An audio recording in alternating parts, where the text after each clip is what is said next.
you too, Mom. Good morning. This is my research debate. Cessation, intention, and challenging among smoking and academic performance of grade 10 students. Chapter 1, Introduction. Background of the study. Smoking among adolescents remains a serious public health concern worldwide. Many grade 10 students initiate smoking at this stage, and while a significant proportion expresses intention to quit, the process of cessation is challenging due to psychological, social, and environmental factors. Smoking can adversely affect cognitive function and academic performance, exacerbating educational challenges faced by youth. This study explores cessation, intention, and challenges among smoking grade 10 students and examines association with their academic outcomes. End of the problem. What is prevalence of smoking and cessation intention among grade 10 students? What psychosocial factors influence students' intention to quit smoking? Challenges do students face during smoking cessation attempts? How do smoking and cessation intention correlate with academic performance? What intervention can support smoking cessation and academic success?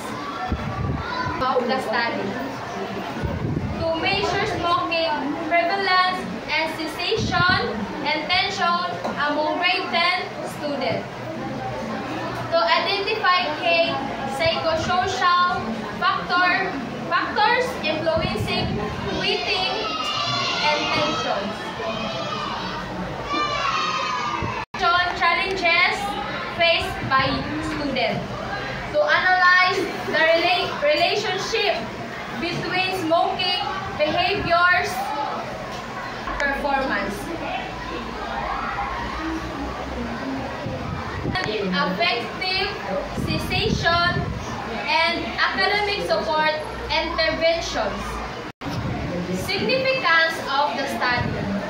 Result will guide school health programs to better support smoking cessation among adolescents and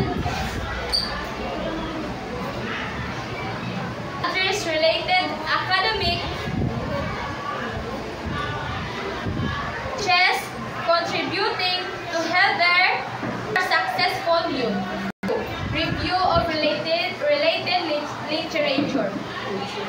Studies show that most adolescents smokers express the intention to quit but face differences due to addiction, peer influence, stress, and lack of support. Cessation programs tailored to youth include counseling, education focusing on health, risk, and promotion of healthier coping mechanisms like physical activity. Negatively impact cognitive function, essential for learning, contributing to lower academic achievements.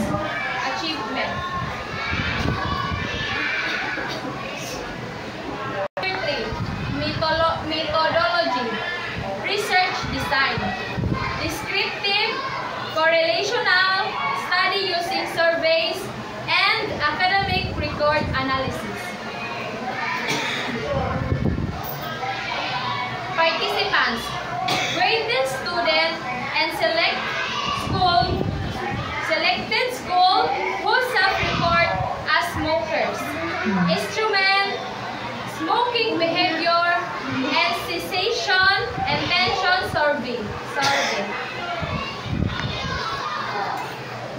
Factor scale. Academic performance data collection. Grade 10 attendance.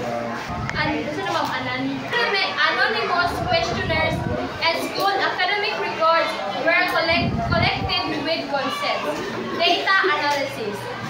Descriptive statistic and logistic regression to identify predictors of cessation, intention, correlation, analysis to assess smoking and academic outcomes. Result and discussion. Finding indicate a high intention to student balance against barriers including nicotine dependent pressure and pressure and stress. Academic performance is lower among frequent smokers relative to non-smokers, and those intending to quit show slightly better academic metrics.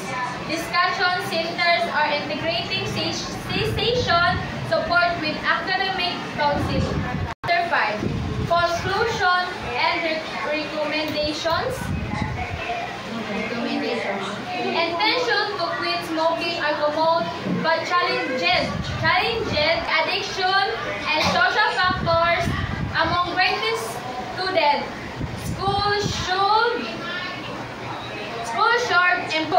Should implement comprehensive cessation support programs linked with academic assistance to improve student health and educational outcomes.